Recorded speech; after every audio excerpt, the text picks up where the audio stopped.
Good afternoon and welcome. आप देख रहे हैं आज का बाजार जागरण बिजनेस के डिजिटल प्लेटफॉर्म पे। और अगर हम बाजारों की बात करें तो आज खुले हम हल्के नीचे थे, मार्जिनली लोअर।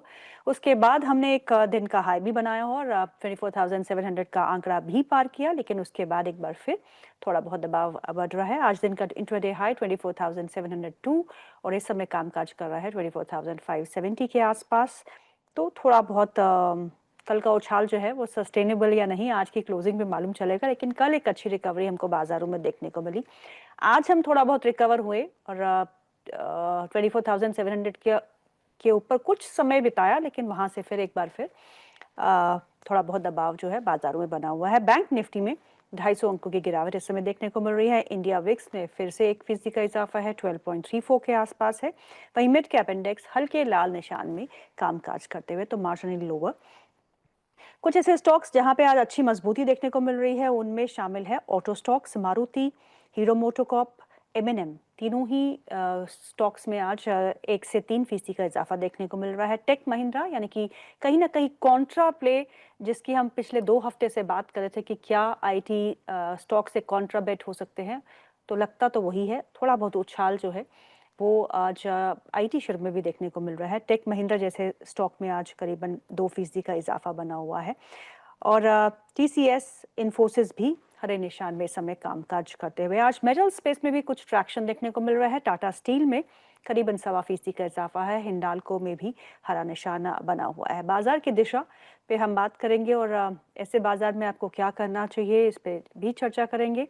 दो खास मेहमान हमारे साथ जुड़ चुके हैं। Mister Pradeep Haldar, he CEO PhD capital, and mister Parag Thakkar, he is head fund manager eight fort capital. आप दोनों का स्वागत है कार्यक्रम में। तो पहले हम प्रदीप से शुरुआत करते हैं। Pradeep, thank you so much for taking our time. Pradeep, बाजार में कल एक अच्छी रिकवरी देखने को मिली, 24,550 के ऊपर की क्लोजिंग। आज 24,700 क्रॉस किया कुछ समय के लिए, लेकिन उसके बाद फिर नीचे। क्या आपको लगता है कि बेस फॉर्मेशन की यही प्रक्रिया रहती है? It will take some time for the markets to settle around these current levels. Exactly ma'am, देखिए बहुत बहुत धन्यवाद आपको इनवाइट करने के लिए again. Thank you so much all viewers को भी। 24,554 के आसपास अभी निफ्टी चल रहा है। लास्ट 2 से 3 दिन में हमने देखा है कि जिस तरीके से एक 24,350 बार बार हम्म। बाउंस बैक दिखा है, तो मार्केट का जो न्यू सपोर्ट है थोड़ा नीचे आया है, 24,350 के आसपास बना है। हम्म।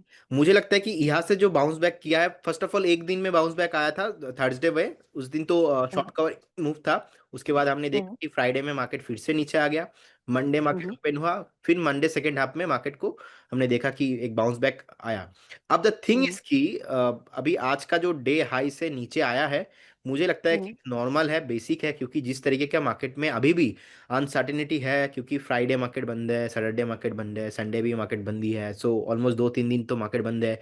और न्यू कुछ ट्रिगर है, डोनाल्ड ट्रम्प जी जो हम्म। है रशिया के प्रेसिडेंट के साथ मीटिंग होने वाला है, और भी अलग अलग ट्रिगर जो है। मार्केट एक बार वेट कर रहा है, मार्केट देख रहा है कि नेक्स्ट जो अगर मार्केट का कुछ पॉजिटिव ट्रिगर मिलता है तो फिर मार्केट यहाँ से थोड़ा बहुत बाउंस बैक देखने को मिल सकता है। अब जब मार्केट सपोर्ट जोन के आसपास आता है, वो ये दो ओके। चार बार 5 बार मार्केट हर बार बाउंस बैक करता है। तो देखिए जिस तरीके से टेक्निकल अगर मैं लेवल का बात करूँ, अभी 24,555 के आसपास चल रहा है।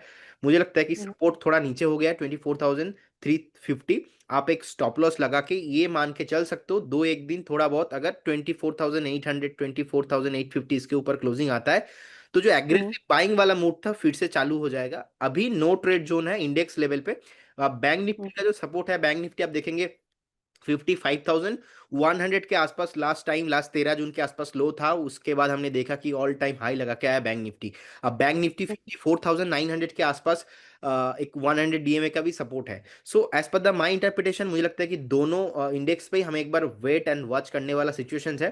थोड़ा हम्म। दिन ऐसे चलेगा, लेकिन लेवल टू लेवल बात करेंगे। अभी के लिए सपोर्ट से थोड़ा बहुत ऊपर है। शॉर्ट टाइम में जितना लग रहा था कि मार्केट खराब हो जाएगा, वहां से थोड़ा हम्म। बहुत मार्केट ऊपर सस्टेन कर रहा है। तो एक बार वेट करने वाला सिचुएशन है स्टॉक स्पेसिफिक, जहाँ पे फंडामेंटल अच्छा है, अच्छा रिजल्ट आ रहा है क्वार्टरली, ऐसे स्टॉक के साथ हम्म। मुझे जाना है।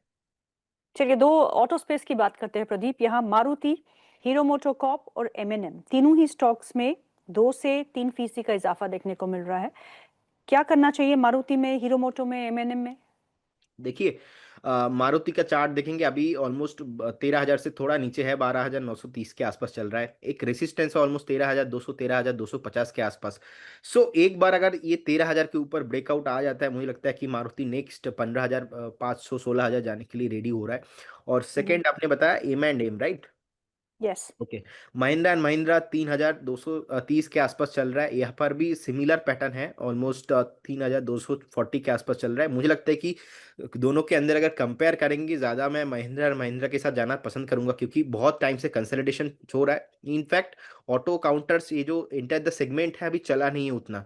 सो महिंद्रा महिंद्रा मुझे लगता है कि एक बार अगर 3,300 के ऊपर सस्टेन करता है तो शॉर्ट टाइम फ्रेम में भी नेक्स्ट 2 से 3 महीने में आपको एक बार 3,800 3,850 देखने को मिल सकता है। तो दोनों काउंटर ही मुझे अच्छा लग रहा है। एक बार आप वॉच कीजिए, जैसे ही ब्रेकआउट आ जाएगा यहाँ पे आप बाय करके जा सकते हो।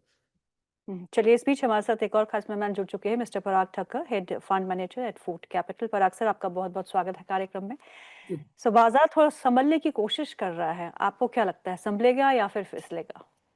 नहीं, जैसे कि हम सब जानते हैं कि आज यूएस का सीपीआई इन्फ्लेशन डेटा है और फ्राइडे को ट्रम्प और पुतिन साहब की मीटिंग है। तो मार्केट डेफिनेटली ये दो इवेंट देखना चाहेगा और फिर आगे डायरेक्शन लेगा। जो हम देख रहे हैं कि एफआई की बहुत सारी शॉर्ट सिस्टम में है, 92% दे आर शॉर्ट। तो ऐसा हो सकता है कि एक बार शायद ये सब इवेंट्स के पहले एक शॉर्ट कवरिंग आ सकती है, जिस जैसे कि हमने कल थोड़ा सा देखा था शॉर्ट कवरिंग। तो basically it is all up to events. तो मेरे हिसाब, लेकिन काफी सारे ऐसे स्टॉक्स है जिसमें रिजल्ट्स अच्छे आए हैं, जैसे कि एलएनटी का ऑर्डर इनफ्लो बहुत अच्छा है और बढ़ते ही जा रहा है। एसबीआई का रिजल्ट काफी अच्छा था, क्रेडिट कॉस्ट काफी कम थी। ऑटो में टीवीएस मोटर्स और महिंद्रा के रिजल्ट्स काफी अच्छे थे। फार्मा में टोरेंट फार्मा का रिजल्ट काफी अच्छा था। आईटी में इंफोसिस का रिजल्ट अच्छा था। एलटीआई मेंट्री का आगे के रिजल्ट अच्छे आएंगे ऐसी उम्मीद है। तो जो ऐसे सिलेक्टिव स्टॉक्स है उसमें धीरे धीरे से हर गिरावट पे डिप्लॉय करने में कोई प्रॉब्लम नहीं है। जियो फाइनेंस में जैसे कि हम देखा कि प्रमोटर ने 15,825 करोड़ की वारंट्स लिए है 316.5 में, और 2 लाख करोड़ के मार्केट कैप में आपको करीबन 6% रिलायंस का जो स्टेक है उसकी वैल्यू 1,15,000 करोड़ है। तो प्लस उन्होंने जियो ब्लैक रॉक के साथ एएमसी में पार्टनरशिप की है, रिलायंस के साथ इंश्योरेंस में पार्टनरशिप की है, और प्रमोटर ने इतना बड़ा कमिटमेंट दिया है तो बिजनेस ग्रो करने के लिए तो मेरे हिसाब से लॉन्ग टर्म के लिए बेस्ट इन्वेस्टमेंट है। मैं डिस्क्लेमर देना चाहूंगा, सारे शेयर्स की जो हम बात कर रहे हैं वो हमारे पोर्टफोलियो में, हमारे पीएमएस क्लाइंट्स में है, पर्सनल होल्डिंग कुछ भी नहीं है। और इन्वेस्टर्स अपने फाइनेंशियल एडवाइजर्स को पूछ के ही इन्वेस्ट करें प्लीज। पर अक्सर अगर हम ग्लोबल मार्केट्स की बात करते हैं तो आप निकाय आज रिकॉर्ड हाई पे है, यूएस मार्केट्स में कोई तकलीफ नहीं दिख रही, यूरोपियन मार्केट्स भी रिकॉर्ड हाई की तरफ जा रहे हैं, चाइना में अब अच्छा रिकवरी देखने को मिल रही है, एक इंडिया ही है जहाँ पे काफ़ी अच्छा एक आउट परफॉर्मेंस हमने देखी है पिछले कुछ वर्षों में, लेकिन पिछले 1 साल से काफ़ी दबाव भी रहा है। और अब आप कह रहे हैं कि जैसे हम बात कर रहे हैं कि यूएस और रशिया के बीच में बातचीत होगी, उस पर हमारा ध्यान रहेगा, लेकिन कहीं ना कहीं जो डिप्लोमेटिक स्टैंड ऑफ इंडिया और यूएस के बीच में हो रहा है और जो सुनने को मिल रहा है, जहां आसिफ मुनीर के कमेंट्स न्यूक्लियर बॉम्बिंग को लेके सुनने को मिल रहे, तो क्या लगता है कि आपको इंडिया और यूएस के बीच में जो तनाव है वो बढ़ ही रहा है, वो घट नहीं रहा? मेरे हिसाब से मैं इससे कोई नतीजे पे नहीं पहुंचा हूं अब तक। लेट अस सी रशिया के साथ क्या होता है। इफ अगर जो ट्रम्प साहब चाहते हैं वो अगर पुतिन करने को तैयार है, हो जाते हैं, तो मेरे हिसाब से इंडिया ऊपर से भी यह दबाव काफी हट सकता है।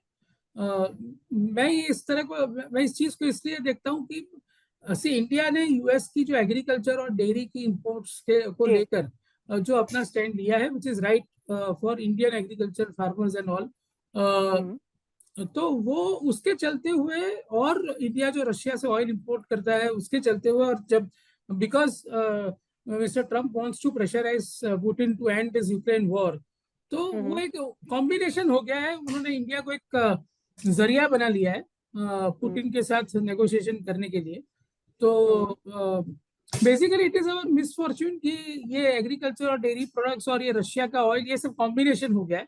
But I think that Indian politicians and they are working on it, और आगे जाके बिफोर अक्टूबर एंड मैं ये मानता हूँ कि कोई ना कोई पॉजिटिव सॉल्यूशन निकलेगा और ये जो 50% टैरिफ जो इंडिया पे लग चुकी है वो कम हो जाएगी। जी, आज आईटी में अच्छा उछाल देखने को मिल रहा है प्रदीप। आईटी में कुछ आपको अच्छा लग रहा है? Because they are all under performed. 20% का करेक्शन हम आईटी निफ्टी आईटी इंडेक्स में देख चुके हैं, उसके बाद थोड़ा सुधार होना लाजमी है। पर आपको क्या लगता है कि ऐसे में कोई एक स्टॉक जो चार्ट पे आपको अच्छा लग रहा हो as far as the IT space is concern? देखिए आईटी बहुत टाइम से ही अंडर परफॉर्म हो रहा है। इनफैक्ट हमने देखा, इनफैक्ट मैंने मल्टीपल टाइम आपको भी बताया कि 46,000 के आसपास जो निफ्टी आईटी इंडेक्स है वो से नीचे आया था ऑलमोस्ट 30,800 तक। अभी जी। 34,784 में आसपास चल रहा है। देयर आर मेनी इकोनॉमिस्ट वो आपको बताएंगे कि नहीं अभी आईटी में नहीं पोजीशन करना चाहिए, लेकिन मेरा व्यू अलग है। मैं एग्रेसिव हूँ आईटी में। मुझे लगता है कि टीसीएस और इन्फोसिस जैसे स्टॉक्स जो अभी परफॉर्म नहीं कर रहा है, अभी बाय करने का टाइम है। इमीडिएट लेवल पे यहाँ पे ब्रेकआउट नहीं आएगा क्योंकि ये जो थोड़ा ऊपर से हल्का हुआ है, बेस नहीं बिल्ड हुआ है, तो मुझे लगता है कि थोड़ा बेस बनाने में भी टाइम चाहिए। It will take 2 to 3 weeks at least. तो टीसीएस जो अभी आपको 3050 के आसपास मिल रहा है, और इन्फोसिस अगर हम देखेंगे, इन्फोसिस भी अभी ट्रेड हो रहा है ऑलमोस्ट 1430 के आसपास, 1430 के आसपास। तो मुझे लगता है कि ये परफेक्ट बाइंग जोन है। नेक्स्ट 6 से 8 महीने का भी अगर आपका व्यू है आईटी को लेके, तो मैं पॉजिटिव ही हूँ। और मुझे लगता है कि ये यही इन्फोसिस आपको 1650 1700 का भाव आने वाला दिन में दिखाई दे सकता है। और टीसीएस में भी अगर आपका 7 से 8 महीने का व्यू है, तो मुझे लगता है कि एक बार 3800 4000 इज कमिंग सुन। तो टीसीएस और इन्फोसिस दोनों स्टॉक के साथ मैं जाना चाहूंगा। और आईटी आईटी को मैं लास्ट 1 महीने से सुपर एग्रेसिव बुलिश हूँ। और कुछ भी हो जाए, अभी तो मैं आईटी में नेगेटिव ज्यादा मैं नहीं देख पा रहा हूँ, क्योंकि कभी कभी मैं कुछ कुछ स्पेसिफिक स्टॉक सेक्टर में मैं बहुत ही बोल्ड हो जाता हूँ। सो अभी मुझे लगता है कि दुनिया एक तरफ हो जाएगा, मैं एक तरफ हूँ। तो टीसीएस और इन्फोसिस दोनों में ही मुझे अच्छा लगता है, क्योंकि आज से 2 साल पहले अगर आप किसी से पूछेंगे कि मैं एचडीएफसी बैंक बाय करूंगा, वो आपको बोलेंगे अरे एचडीएफसी बैंक तो नहीं चलेंगे। देखिए 2 साल में थोड़ा बहुत चला है। तो आज के डेट में बहुत सारा ऐसा भी मैंने रिपोर्ट देखा है टीसीएस को लेके, अरे ये तो फिर से 1800 आ जाएंगे, 2000 आ जाएंगे। मुझे लगता है कि मैं इससे एग्री नहीं करता। मुझे लगता है कि यहाँ से ही अभी अच्छा जोन है। अब पी भी देखेंगे तो लास्ट 5 साल 10 साल का जो वैल्यूएशन है, बहुत ही अच्छा वैल्यूएशन में मिल रहा है। तो मेरे हिसाब से टीसीएस और इन्फोसिस आपको बाई करना चाहिए। पराग सर, आपका भी मेरा मेरा मेरा व्यू भी सेम है। I am also very big bull on IT right now. और हमारे अच्छा। पोर्टफोलियो में हमारा भी 13.5-14% वेट है। और इन्फोसिस, विप्रो, एलटीआई माइंट्री, एचसीएल टेक, ये चारों स्टॉक्स हमारे पोर्टफोलियो में है। और चारों पे मैं भी काफी पॉजिटिव हूँ।